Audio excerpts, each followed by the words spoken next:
How we doing, everybody? This is Let's Be Real Brad, and today I'm going to be talking about Return of the Jedi. Return of the Jedi is a 1983 space opera film that is the last and final film in the trilogy, starting with the Star Wars and then The Empire Strikes Back. This film is directed by Richard Marquand, as he takes over with George Lucas still being the executive producer, working on the story. It's going to have that same Star Wars feel, just like I said in the last film. To me, I think this is the weakest one in the original trilogy, as I know there are really massive fans of Return of the Jedi, and rightfully so. I mean, it captures everything that you would want in the final chapter of a trilogy. It has the final showdown that you've been waiting for since the beginning and want to know how movies are going to end. Sometimes there's a lot of exposition and get a little boring at times. Okay, I'm not going to say boring, but I'd say it has some pacing issues. Is that when I was seeing it this time around, there's a lot of use of heavy exposition in the film that really bothered me throughout. I really did enjoy it. It seems a little repetitive, but I'm not going to start off this review saying it's a bad movie by any means. The best part of this movie is Luke's quest with Darth Vader. It is the true backbone. It has some of the most emotional and intense scenes in the entire series. What I love is that we get this more personal connection that now Luke knows that Darth Vader is his father. Every time they turn there, I'm always in it,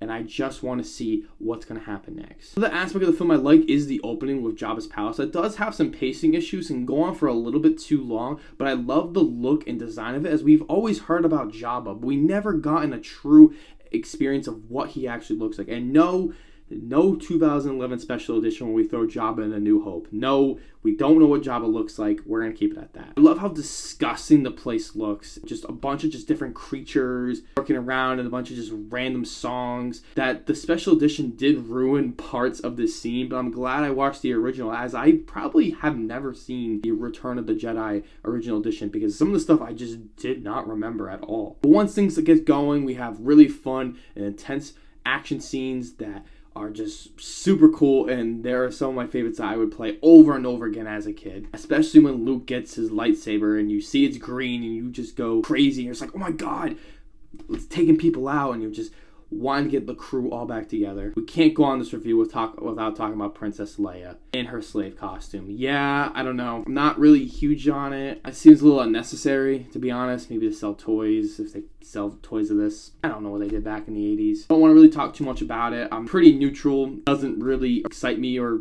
make me mad in any way. Let's move on. The stuff on Endor is pretty cool, as there's a cool speed biker chase scene that with some of the green screen is very outdated, and it's shot pretty well, but it definitely is really noticeable in this film, as the other films don't really heavily use green screen, as the Empire did just a little bit. We got the Ewoks.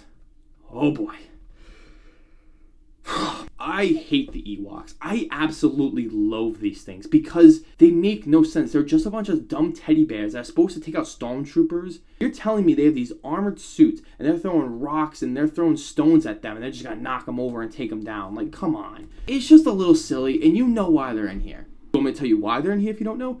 Money, money, money. Give me the money. It's exactly what it is, to sell toys. Toys! We gotta sell more toys! You know it's gonna be more accessible to kids, and after kids see this ginormous film, they're gonna buy their own Ewok stuffed animal. And once we meet the Ewoks, the movie really drags down quite a bit. Then the movie just stalls, which I didn't really realize the first couple times I watched it, but watching it again in the first time, like doing an analysis review, I was realizing the movie kind of slows down. There's a lot of talking scenes. There's a lot of scenes that like kind of just don't really keep you invested, because we're not even with the Empire anymore. We're just with Luke, Leia, and Han and the whole gang. And we get the whole C-3PO, he's a god, he's golden scene. I think my issue is I just don't care about the Ewoks. There's nothing bad that's going to happen. You know they're going to team up together. I just think there's just a better way of doing it. When you're evolving your whole scene around these little dumb Ewoks, the movie's just not going to do well. And they're in the film quite a bit, and especially in the battle scenes, which at times I can think, okay, maybe take out a couple stormtroopers, but they should be decimated. I mean, these guys have guns, they have armored suits against these dumb little teddy bears that they can just throw around. Luke does go see Master Yoda. Master Yoda does die in a really short scene that I really enjoy, because I don't think we need so much of Yoda that it seems like his time has come, and we just need to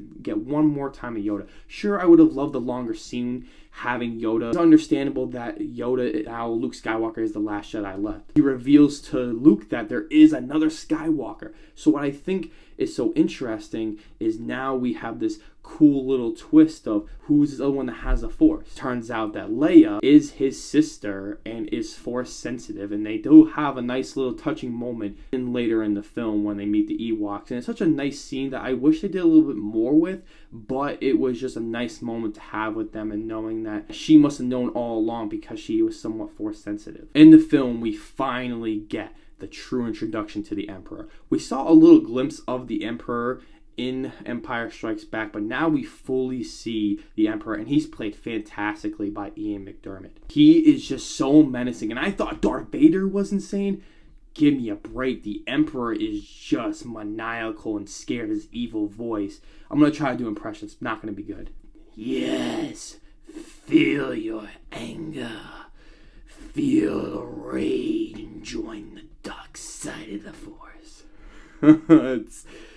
I thought I'd be better than that. The Emperor is just so amazing, knowing that he's at the top, and Darth Vader is already one of the most menacing villains in cinema history, and when he's only just a pawn and the Emperor's the one that's controlling everything, you realize how much power he has. And he plays so well when it's the Emperor, Darth Vader, and Luke when they're on the Death Star. And it's just a fantastic point of the film that I just wish it was just more. I wish we just got more of it, but it just does work so perfectly. Emperor really gets into Luke's head as Luke just starts fighting Darth Vader, and it's such a fantastic scene. I know a lot of people just truly love this fight, and I can totally agree with them. But then the problem is we got the stormtroopers fighting Han Solo and the gang down there, which is fine and it's fun, but it's not as interesting as the main story is going on, whereas the last film, when it was separated, we still had interesting moments with the gang and what they were doing with Han Solo. The ending of this film is awesome, and I love the way it's shot towards the end, with Darth Vader having to make a choice. What is he going to do? Is he going to take out his son? He's going to take out the Emperor? He's conflicted. It's such a nice shock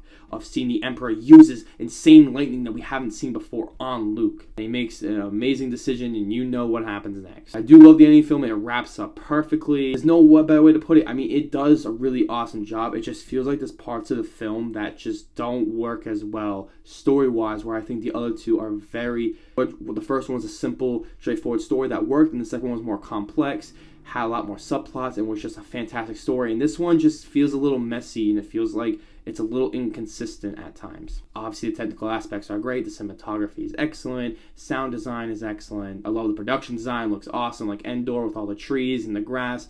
Absolutely looks great. And then you have all the Death Star scenes that are dark and cold and just bright, that it just works well in those scenes. I love the green and red lightsaber fight that happens between Luke and Darth Vader, and nice and bright in these dark scenes that really just pop with color. The music is exceptional, again by John Williams, that has one of the best scores of all time. All these aspects are great, and it does cap off so well, and that's why I really enjoy this film. But it's just such a big step down from the other films, and this is one that I've rewatched so many times. It just feels a little bit less than the other films. When you're looking at it from that aspect and looking a little more deeper than that, you realize the movie's not all amazing, but it is a pretty good film. I'm going to give this film a 7 out of 10. Also, I said this in the other two videos, just in case you haven't seen this, but I got the despecialized Star Wars edition. It is fantastic, and it's the only way to watch this film. Return of the Jedi Special Edition has a lot of things messed up, and they really add so many annoying things, especially in Jabba's palace, especially in the ending moments of the film,